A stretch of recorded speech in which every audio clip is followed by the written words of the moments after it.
Halo semuanya, di sini saya akan memperkenalkan sebuah novel klasik karya Indonesia yang berjudul Siti Nurbaya Kasih Tak Sampai karya Mara Rusli, yang bercerita tentang kisah cinta antara Siti Nurbaya dan juga Samsul Bahri yang tak sampai. Kisah ini tuh bermula dari kisah mereka pada saat remaja, yang dimana saat itu akhirnya si Samsul Bahri itu memutuskan untuk melanjutkan pembelajarannya itu di Jakarta. Tapi sebelum mereka itu pergi ke Jakarta, Siti Nurbaya dan juga Samsul Bahri itu pergi ke Gunung Padang bersama teman-temannya. Dan di sana Samsul Bahri menyatakan cintanya kepada Siti Nurbaya agar dia menunggunya mungkin ya. Lalu saat Samsul Bahri sudah pergi ke Jakarta untuk melanjutkan pelajarannya, ternyata pada saat itu Datu Maringgih yang dikabarkan itu sebagai pedagang yang licik dan jahat itu menjebak ayahnya Siti Nurbaya karena iri dengan kesuksesannya ayahnya Siti Nurbaya. Lalu ayahnya Siti Nurbaya itu terjebak hingga berhutang kepada Datu Maringgi. Sebagai jaminannya itu nanti Siti Nurbaya itu harus menikah dengan Datu Maringgi jika ayahnya itu tidak bisa mengulasi hutangnya kepada Datu Maringgi. Namun sayangnya walaupun bapaknya itu udah berusaha buat melunasi hutangnya itu tetap nggak bisa karena emang dijebakkan sama Datu Maringgi.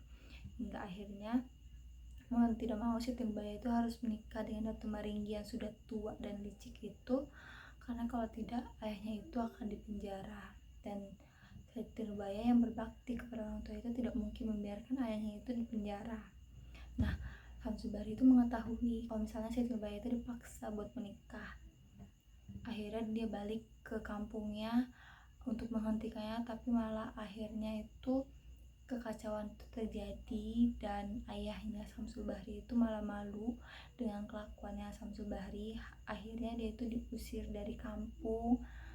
Nah, seiring berjalannya waktu, Siti Nurbaya itu melaksanakan tugasnya itu sebagai seorang istri hingga akhirnya ayahnya itu meninggal dan Siti Nurbaya itu memutuskan untuk bercerai dengan Datu Maringgi. Tapi Datu Maringgi yang tidak terima itu malah akhirnya balas dendam dan membunuh Siti Nurbaya. Lalu Samsul Bahri mengetahuinya itu tidak terima dan akhirnya itu dia berencana untuk membalas dendam ke Datu Maringgi. Akhirnya dia itu bergabung dengan pasukan kolonial Belanda yang saat itu ternyata sedang bentrok dengan kampung halamannya, hingga akhirnya mau tidak mau Samsul Bahri itu harus melawan orang-orang dari kampungnya sendiri. Walaupun dia tetap paksa untuk melawan kaum-kaumnya, tapi Samsul Bahri bertekad untuk membalas Datu Maringgi untuk membunuhnya.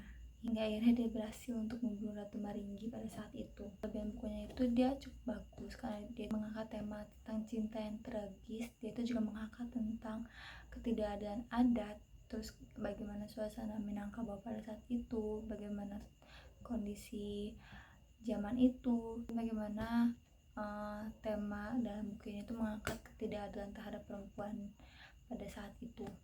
Lalu kekurangannya itu bukunya ini tuh cukup berat bahasanya ya, jadi kalau misalnya buat pembaca remaja buku ini tuh terbilang berat karena bahasanya itu yang dipakai itu pada saat 2000-an ke bawah, belum sesuai dengan bahasa pada saat ini yang membuat kita itu terasa sulit untuk mengikutinya, apalagi alurnya itu lambat di beberapa bagian, sehingga kita tuh butuh kesabaran buat membacanya. Buku ini disarankan karena cerita ini sangat tenar pada saat itu ya, dan ini salah satu novel klasik yang paling tenar hingga saat ini. Dan bahkan makam dari para tokoh-tokoh yang di sini itu masih ada di Gunung Padangnya. Jadi kalau kalian tertarik, kalian bisa membaca salah satu novel klasik ini berjudul Siti Nurbaya Kasih Tak Sampai karya Mara Rusli.